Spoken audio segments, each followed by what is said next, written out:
Good morning, students. How are you all? I hope you all are fine. So, the last class we learned Newton's first law and also we learned about different types of inertias. And in this class, we can learn Newton's second law. To learn the Newton's second law, we should know one physical quantity which is called linear momentum or called momentum. So, momentum possessed by an object which is in motion only. So, when an object is in motion with respect to some reference frame, then we say that the object is having momentum. So, momentum is defined as the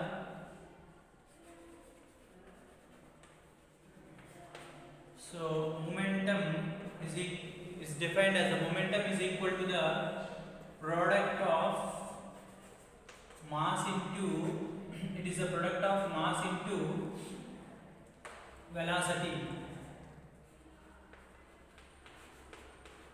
Okay, students, then it is called linear momentum or momentum where an object is moving on a straight line path. Okay, on a straight line it is moving. So that's why it is called linear momentum, or simply we call momentum. Momentum is equal to mass into velocity we have written. Then momentum P is equal to mass. Momentum with the letter P, mass with the letter M, and velocity with the letter V. Okay, students. So it is equal to P is equal to M into V. And since mass is scalar, velocity is a vector quantity. So momentum is a vector quantity. So momentum V bar is equal to mass into vector quantity V bar. So the formula for the product of mass into velocity is defined as the momentum, and this momentum is a vector quantity, and this momentum is a vector quantity. This momentum is a vector quantity. Its direction is this P bar direction is in the direction of velocity direction, and momentum is also called quantity of motion. So momentum is also called momentum is also called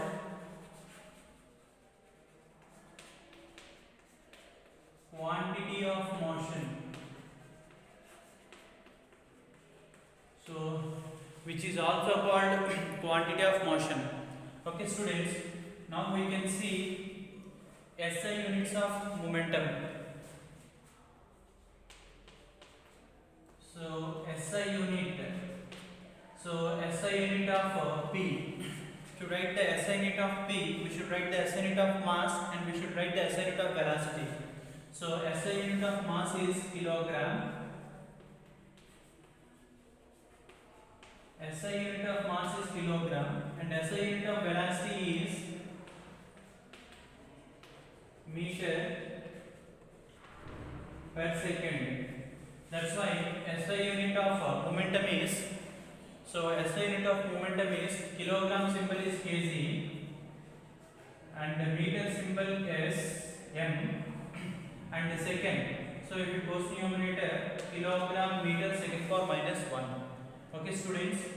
So this is the SI unit of momentum. Similarly, we can write CGS unit. CGS unit of momentum we want to write it. So that is CGS unit of mass.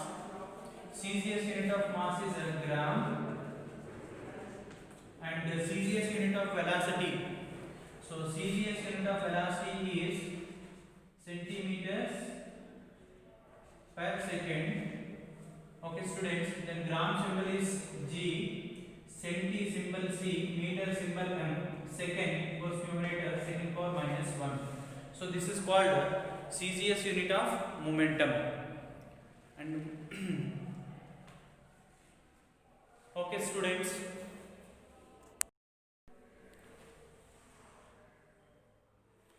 Okay, students. Now we can learn Newton's second law. Okay, consider an object of mass m. Consider an object of mass m moving with an initial velocity u on a straight line path. So, consider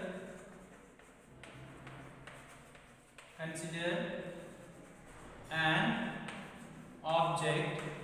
Consider an object of mass m. Consider an object of mass m moving on a straight line path. Object of mass m moving on a straight line path. Moving on a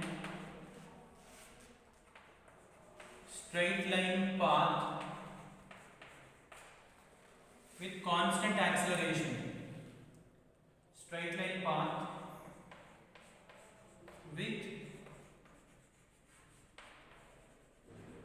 constant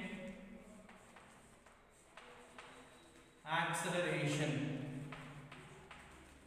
So this is the first point, students, and let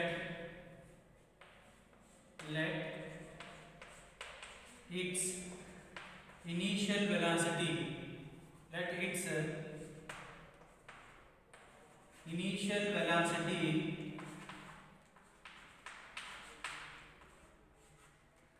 u bar. So initial velocity u bar, let its initial velocity u has changed to v, has changed to, so v bar,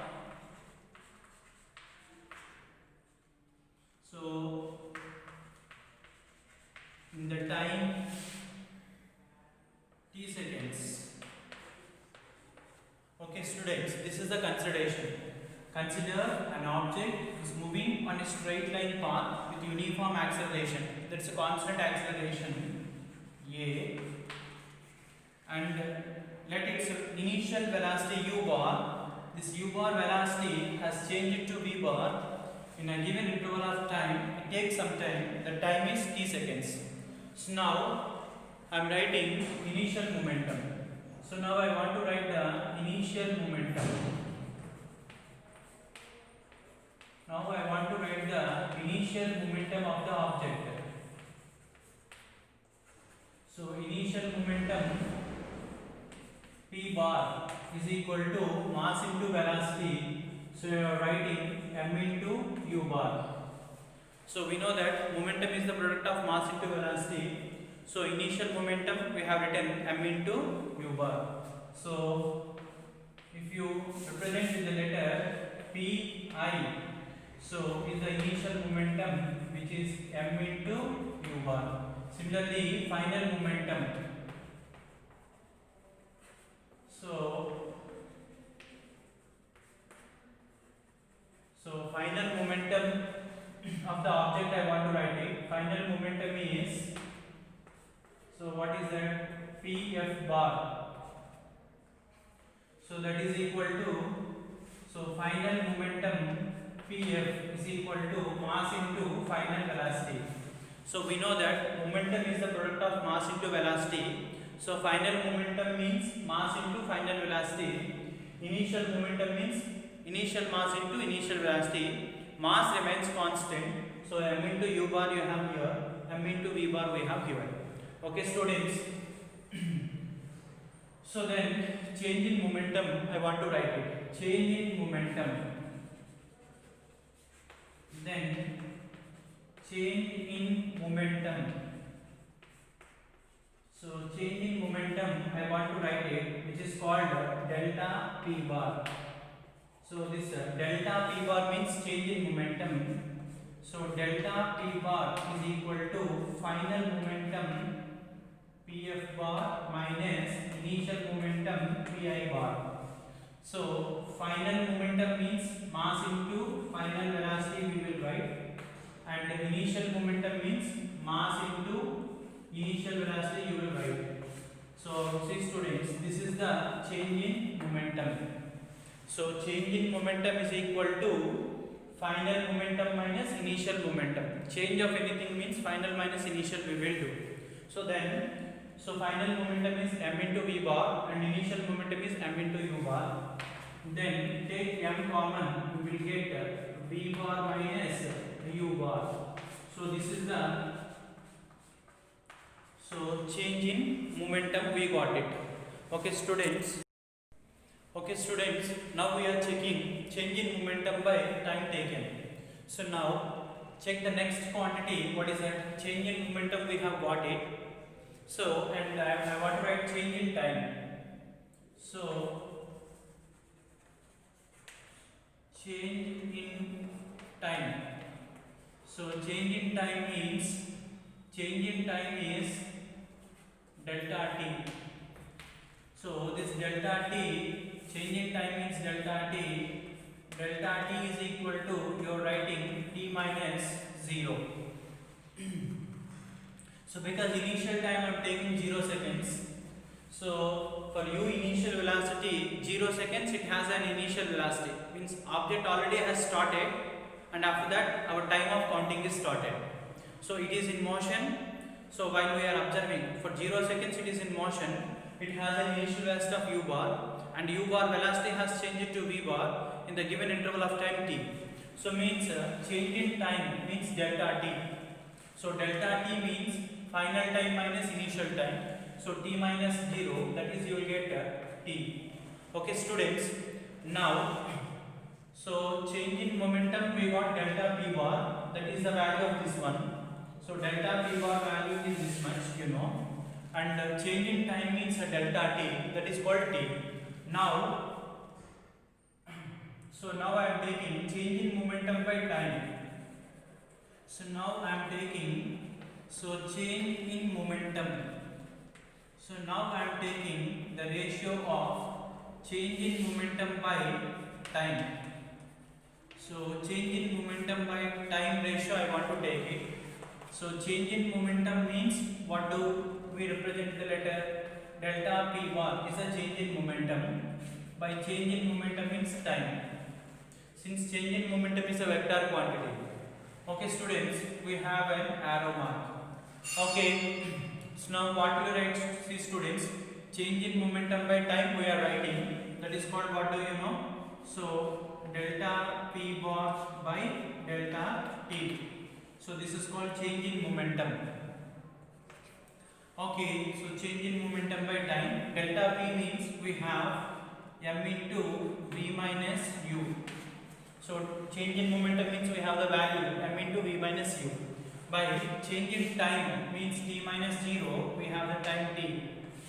Okay students, then delta p by delta t. So delta p by delta t, you will get m into v minus u by t you are writing. Okay students, m is constant, so you are writing. And since we know that, what is that? From the first harmonic equation, a is equal to v minus u by t. So this v minus u by t, you can write a, means you can write delta p by delta t. You can write delta p by delta t is equal to, so m into, so instead of this we can write a.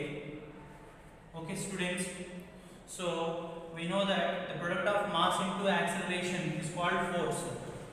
Okay students.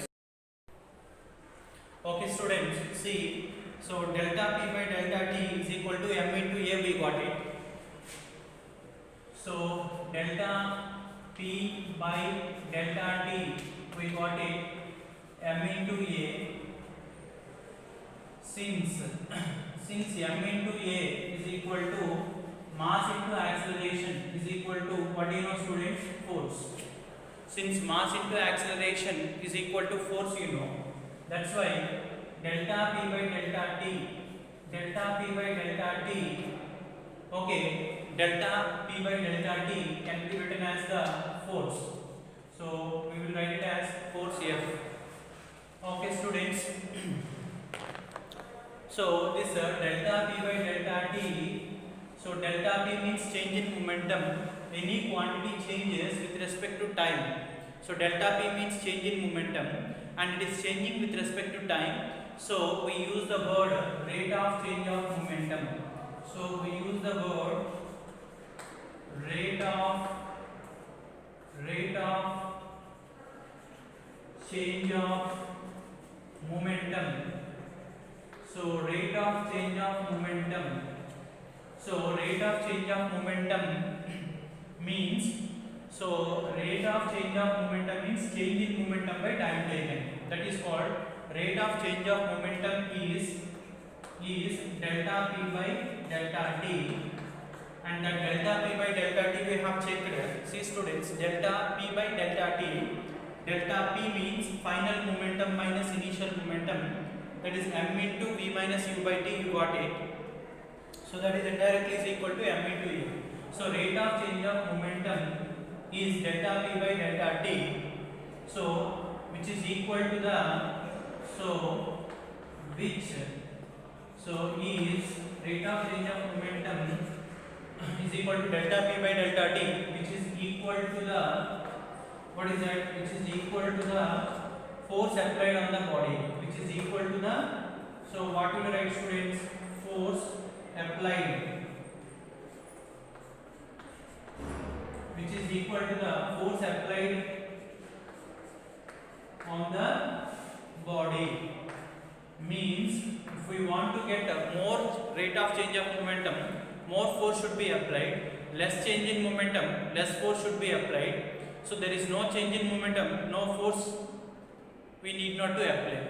So means we can write, so delta p by delta t. Clearly remember students, delta p is change in momentum, delta p by delta t is called rate of change of momentum. This rate of change of momentum we have written as, so according to the Newton's second law of motion, rate of change of momentum of a body is directly proportional to the force applied on the body.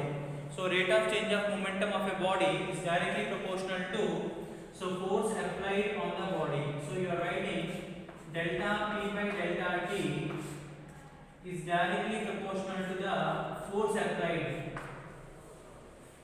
Okay students, so we have written, that is called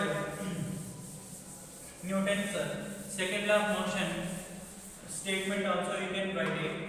So means F is directly delta p by delta t is directly proportional to F.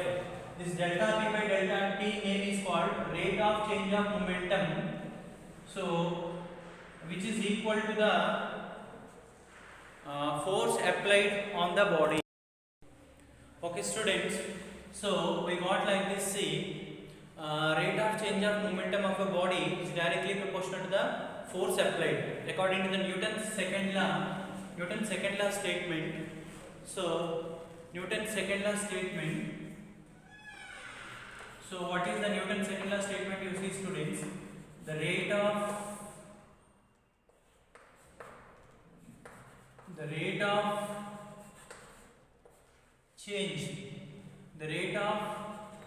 change in momentum, the rate of change in momentum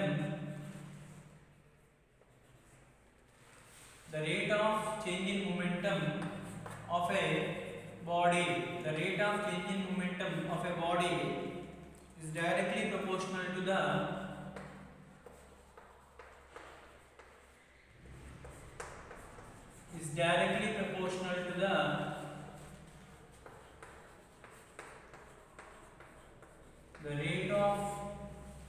the rate of change in momentum of a body is directly proportional to the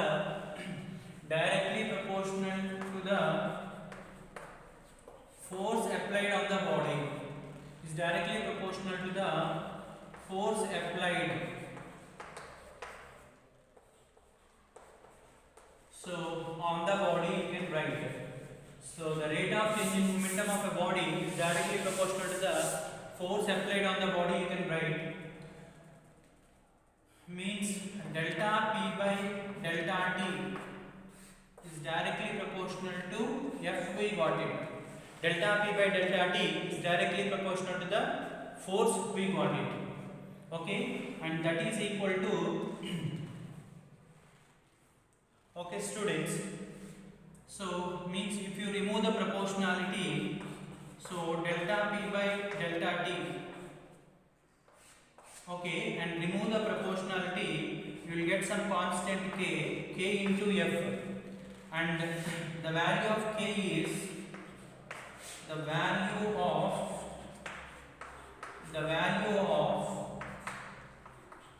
k is 1. The value of k is 1 in both SI and CGS system. In both SI and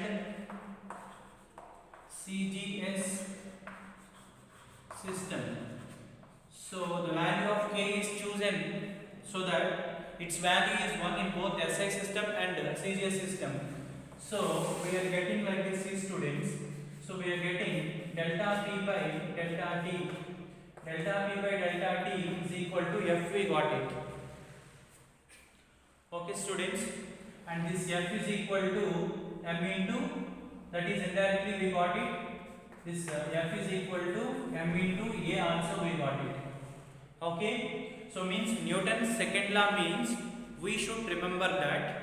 So rate of change of momentum of a body is directly proportional to the force applied on the body, and it takes place in the direction of applied force.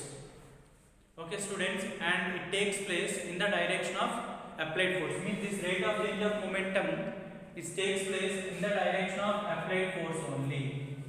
Okay, students. So means this delta P by delta T. Okay, so we got it M into A. Means from the Newton's second law, force is equal to mass into acceleration also you can write. So from the Newton's second law, you can write force is equal to mass into acceleration.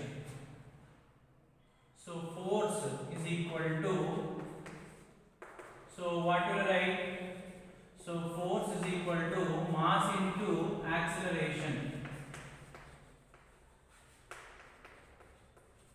Okay, students, force means you are writing F, mass means you are writing M, acceleration means we are writing A. Okay, students, and you can write this F is equal to M into A. A means what are you writing? V minus U by T. So, and this what can you write? What can you write here? MV minus MU. By what can you write? T you can write. Okay. So M into A you are writing, instead of A, V minus U by T, and this V minus U by T you are writing MV minus MU. So means you are writing, means all equations are same. This and this is same only. So see, students, then you are getting that force is equal to, so MV means mass into final velocity, so which is called final momentum. F means final, P means momentum. So mu means initial momentum by T. So then what will you get?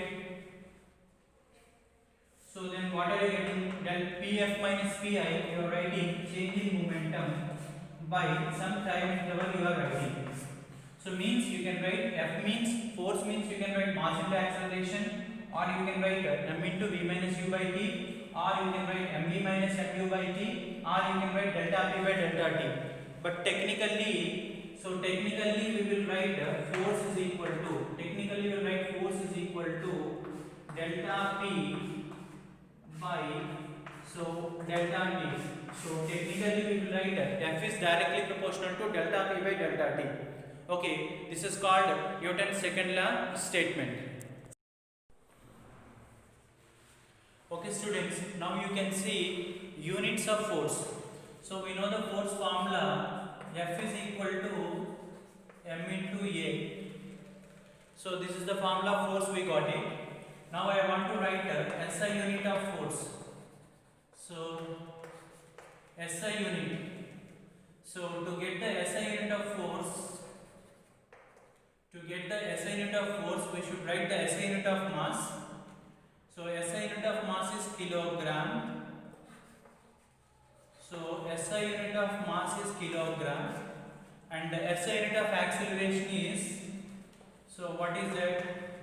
Meter per second square. Okay, students, to write the SI unit of force, we should write the SI unit of mass and we should write the SI unit of acceleration.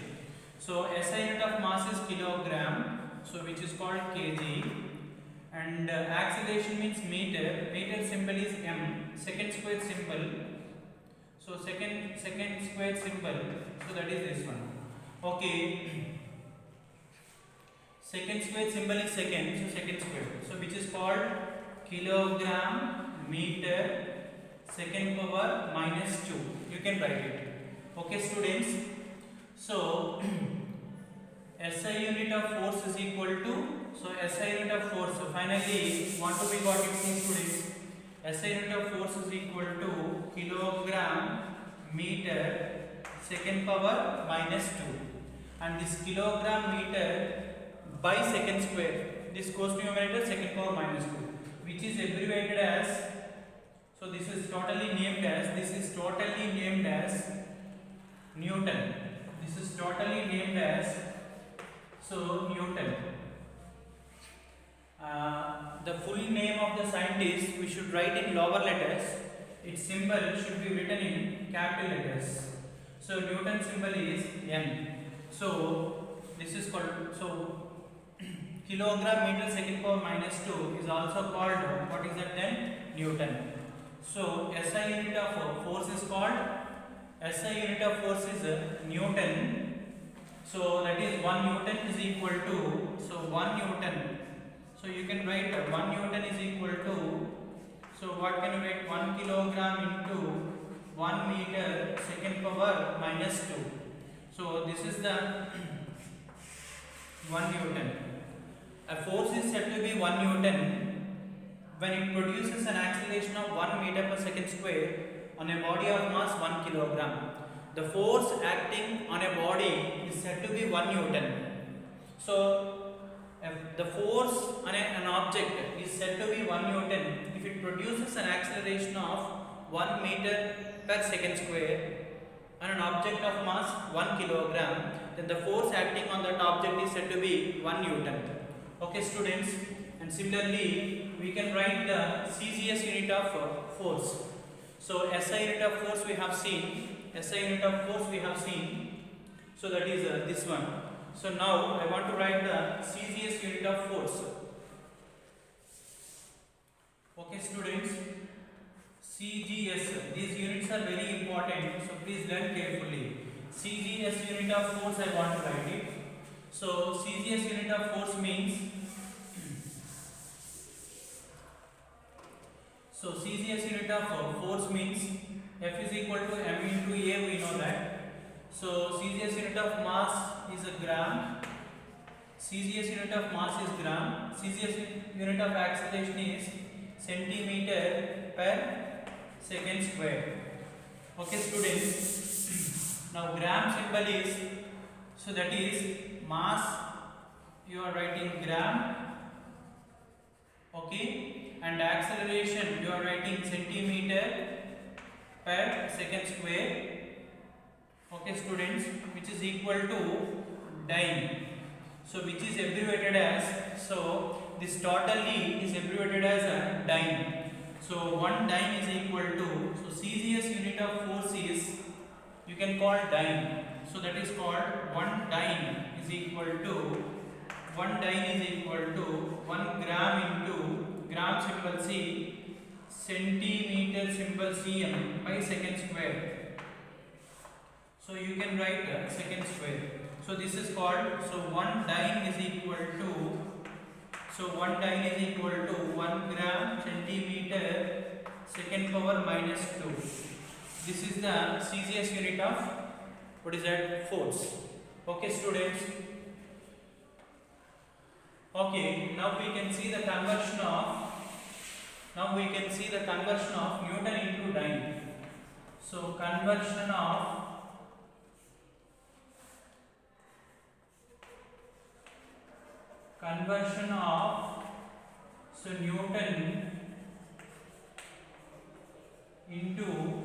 so Newton into dyne. Conversion of Newton into dyne we are seeing. Okay, students. So 1 Newton 1 Newton is equal to how many dynes? So 1 Newton is equal to how many dynes? We are going to check this one. Okay students, 1 Newton means, so 1 Newton means what will write? 1 Newton is equal to 1 kilogram meter second power minus 2. So 1 Newton is equal to 1 kilogram meter second power minus 2. So already this Newton is abbreviated as kilogram meter second square. So let us see 1 Newton is equal to how many dynes? This is my question mark. So 1 kilogram into 1 meter by 1 second square. I am writing here. So 1 kg into 1 meter by second square. Okay students, 1 kilogram is 1000. So 1 kilogram is 1000 grams. So 1 kilogram is 1000 grams. 1 meter, so is 100 centimeters, you know. 1 meter is 100 centimeters. In second only. In all the units, second is second only.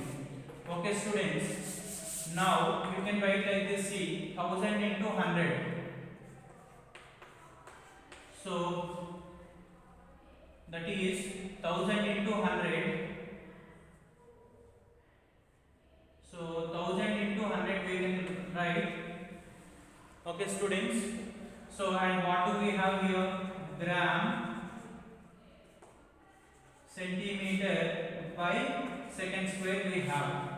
So 1000 we have written 1000, 100 only, and gram centimeter by second square. Then how many zeros are here? 5 zeros. So write it 10 power 5. Okay students, 10 power 5 into, so gram centimeter per second square is called, already we have abbreviated as dyne. So it is called dyne. And 1 kilogram, so means 1 Newton means we know 1 kg into 1 meter by second square, which is called 1 Newton. So means 1 Newton is equal to 10 power 5 dynes. This is totally we know dyne, and this is totally we know Newton. And we have here, see students, 1 dyne is equal to 1 gram into centimeter second power minus 2. So 1 Newton is equal to 10 power 5 dynes you can write. Okay students, 1 Newton is equal to 10 power 5 dynes, or 1 lakh dynes, or 1 lakh dynes. So that is, and this is the relation between Newton and dyne. Or 1 dyne is equal to, or 1 dyne is equal to 10 power minus 5 Newton also you can write. Okay students.